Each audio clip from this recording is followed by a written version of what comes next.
mas mataas lang ito ng konti. Pero ako kasi 5'6", merong inseam na 38 inches. Ayan, tiptoe ako. Pero dahil magaan na para sa akin itong bike na to, kayang-kaya ko siyang buhatin. So yun yung isang ikinaganda nitong bike na to. Magaan siya para sa 600cc na sports touring.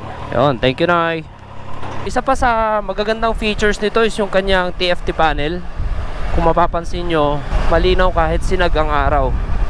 Madaling mabasa yung mga figures, yung mga numbers, at kahit medyo maliit yung icon, madaling maintindihan, ano.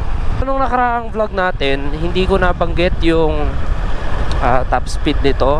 Hindi kasi ako makagamit ngayon ng ano sa editor ko, no. Hindi ako makagamit ng effects like yung mga subtitles or ano, kaya hindi ko